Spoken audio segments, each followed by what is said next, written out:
Is the cover of Charlie Hebdo, the satirical magazine that hit yesterday. So many people are familiar with that this year because of the attacks they suffered here in Paris in January. The target of ISIS, and they lost 14 people at that magazine.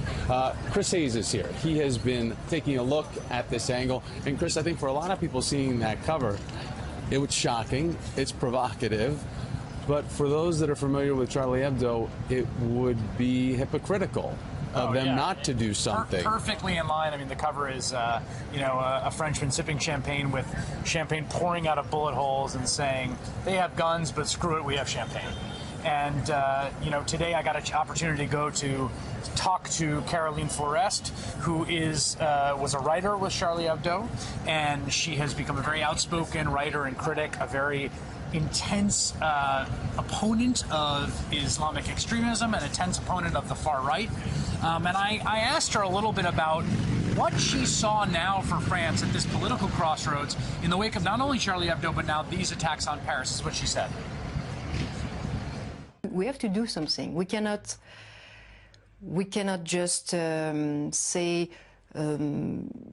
don't fear, it's okay, it will go away. No, it won't go away. We know that we have probably 10 years of attacks in front of us if we don't do something about ISIS in Syria, but more than that, because it's not only a war. It would be too simple if it was a war. It's even more than a war, actually. It's a fight against a totalitarian movement with recruiting among us. It's striking to me what she said there, because I think there's a real disconnect between how these attacks are being processed politically in the U.S. and how they're being politically processed here. In the U.S., we've seen 90% of the focus on refugees. All of a sudden, it's become an issue of refugees. We are fairly clear that all the people who carried this out were EU nationals. They were not refugees. Here, the question is, what does this mean? Like Charlie Hebdo, these attacks appear to be carried out by Belgians and Frenchmen. French-born in some cases, Belgian-born. What do we do to make sure this doesn't happen again when folks that are our fellow citizens feel like they are called to do something like this? It's a very different conversation and creates very different avenues of political discussion. No, you make a great point about who the perpetrators, the attackers were involved with this, as opposed to the migration refugee hot potato that is not only being kicked around by EU leadership, but also by American politicians and all those majority governors that don't want to see Syrian refugees come in. We send it back to Brian Williams. Brian, back to you at 30 Rock. Hi, everybody, and good evening from Paris, where it is almost 8:30 at night here, and it is a different night here in Paris. The mood today, after waking up this morning to what so many people didn't understand about the overnight raids that happened. As you can see, though, there are still many people who have come out here to the continuing and growing shrine here, bringing flowers and candles. But in the wake of Friday's attacks, there is new urgency for diplomatic talks on Syria. That is the home, the nest of ISIS. And at the center of the work is U.S. Ambassador to France, Jane Hartley. Ambassador Hartley has been in France since last fall. She marched with the French after the Charlie Hebdo massacre. And she welcomed the American heroes who stopped a train attack this summer. And this week, she's been the face of the U.S. in public mourning and in private talks. I spoke with the ambassador today in an exclusive interview about how we can stop ISIS and keep Europe and America safe. Paris, as anybody knows who's been here, it's about restaurants, it's about museums, it's about music. So ordinary people just spending their weeks working hard and wanting to spend a Friday night with family and friends, going to a concert or going to a restaurant. Meanwhile, this is not over. The investigation remains active and very fluid. We saw today's massive raid unfold in Saint-Denis. Authorities were targeting the so-called mastermind of these attacks. After Secretary Kerry's visit here, can you describe what role U.S. intelligence is playing in helping the French? Well, we're working very closely with the French, and frankly, we've been working very closely with the French over the last many months, both militarily and on an intelligence front. But since this, I know, and Secretary Kerry reinforced this yesterday in his meeting with President Hollande and his meeting with Minister Fabius, we are there for the French, and anything we can do, having lived through this ourselves, we are there to help them. It wasn't that long ago, though, that the French people lived through Charlie Hebdo at the beginning of the year, and then knowing what happened on the train. Now we have 80% of French people in a new poll saying they support certain restrictions on civil liberties. They're saying they're okay with tighter surveillance within France. And right now Hollande has that state of emergency power.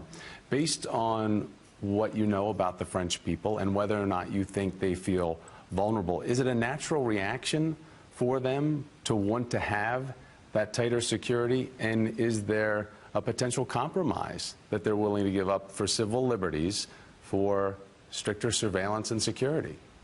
I think so.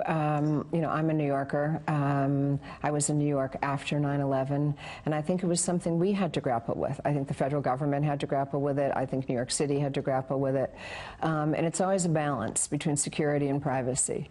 But I think right now, the French public, as the American public did, they're demanding security. We know that Russia and the U.S. have different strategies when it comes to ISIS, the best future for Syria.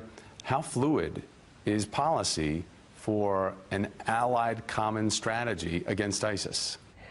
Well, I think if we look at what's happened over the last week, and this was discussed in the meetings yesterday with Secretary Kerry, first a Russian plane that was downed, an attack in Beirut, now this attack in Paris.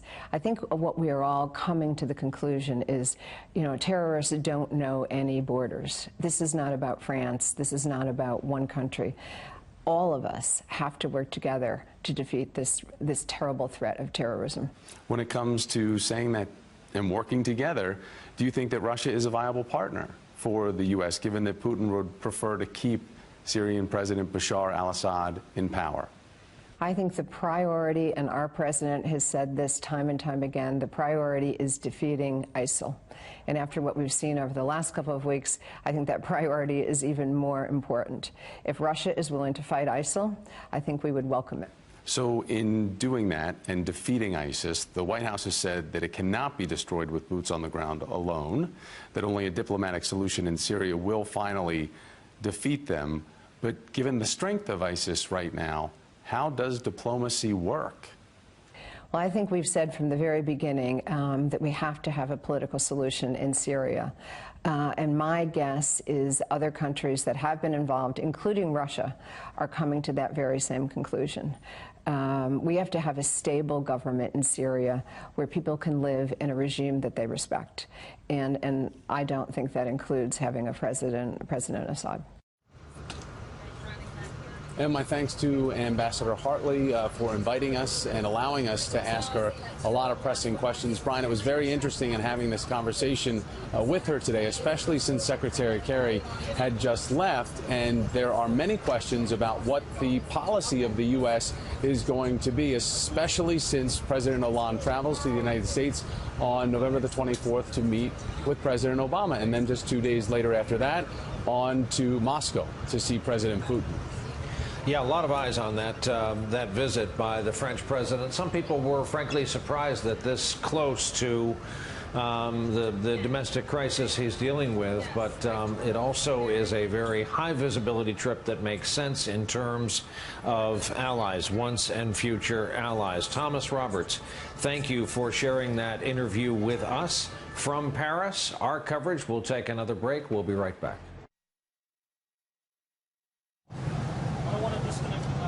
Back now with more from Paris. As this city copes with Friday's attacks, it's embracing the survivors, and it's asking how something like this could have happened in the first place. Today I had a chance to sit down with one woman who escaped the horrendous attack at the Bataclan concert hall by crawling over bloody dead bodies. And I asked her if she pointed blame to anyone for these attacks and what France needs to do now.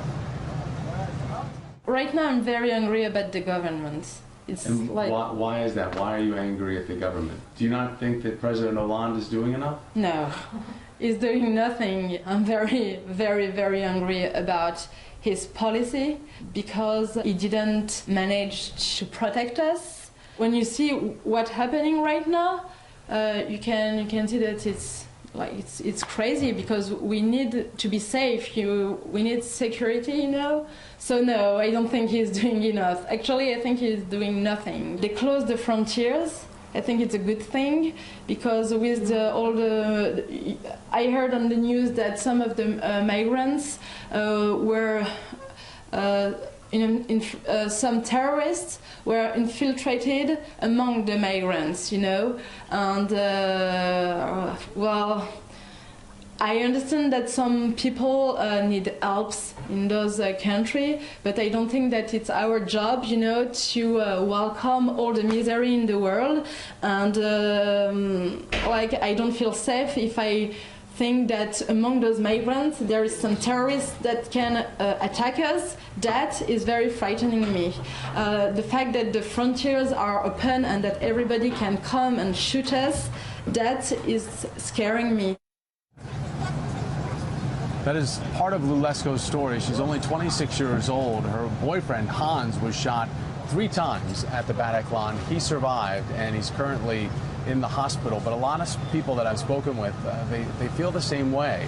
They want tougher security in the borders of France, and they also want to see tougher immigration policies. Right now, Lou said that she's focusing on her own mental and her emotional health, as well as her boyfriend's recovery. Again, he was shot 3 different times in the Bataclan attack, and Lou said actually that one of those bullets traveled through his skull and exited through the top of his head.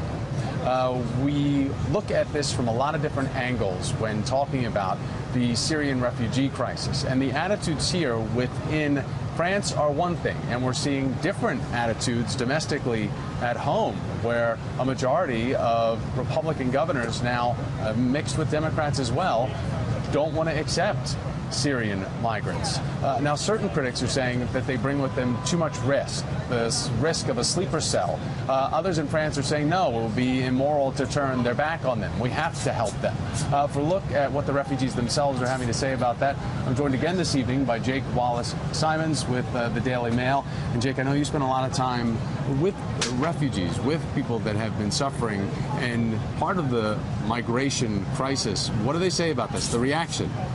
Well, I spent the day today with some Syrian refugees and a psychologist who's been working with them.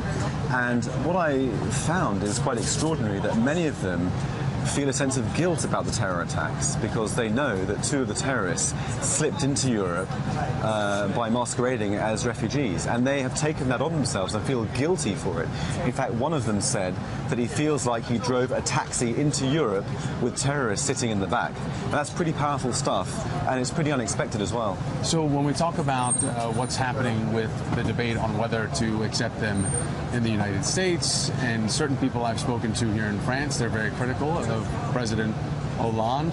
For the European Union, how do you think that's going to change, if at all? Well, I think that the fact that so many Syrians feel so guilty demonstrates what a tricky problem this is, because there are so many genuine refugees who have been tortured, who have suffered a horrendous war and really need somewhere to go, and yet at the same time there's a real risk that along with them are coming these terrorists. And from the European point of view, they want to maintain the Schengen Agreement, the open border policy between the different countries within the EU, and if that is combined with a porous border around Europe, then there's a lot of ways in which this could go very badly wrong. And for a lot of people back in the States, let's explain why the EU wants that. It's all because of the thriving economy that they want to have as a joint body. And if you crack down on borders, you crack down on a robust economy. Some of it is economic, certainly. The EU, part of the reason for having the EU originally was to have a strong economic bloc rather than having lots of separate countries competing against each other. But at the same time, it's ideological. I mean, let's not forget that the EU was founded after the Second World War, in the aftermath of that horror. And the idea was to create a family of nations that work together as a unit so they can put the idea of a world war to bed and put it behind them. And that's the ideology that lies behind the open border policy, which is now proving so problematic today. Meanwhile, as we use the past for context to move into the future, and you talk about World War II, what happened here in Paris is the worst attack that's happened for the people of this country since World War II. And President Hollande said this is an act of war. We are at war. So how is this nation supposed to move forward, not just individually, but in that united body of the EU and also with their friends in America? Well, I mean, certainly the immediate problem is the refugee problem. There are tens of thousands of refugees coming in monthly and almost weekly into Europe. And the European countries know they have to work together to sort this problem out, but they have no idea how to do it. That's that thing. Also, they have to work with the Americans in terms of a military response to ISIS in Syria. And I think there's a real need for American leadership as the world's biggest, perhaps the only superpower, to take some leadership in this and take decisive action. And that's what people are looking to President Obama for at the moment. And we'll just remind everybody, Hollande will be traveling to the U.S. on November the 24th, 2 days later, traveling to Moscow to see President Putin on November the 26th. Jake Wallace-Simons, nice to see you again.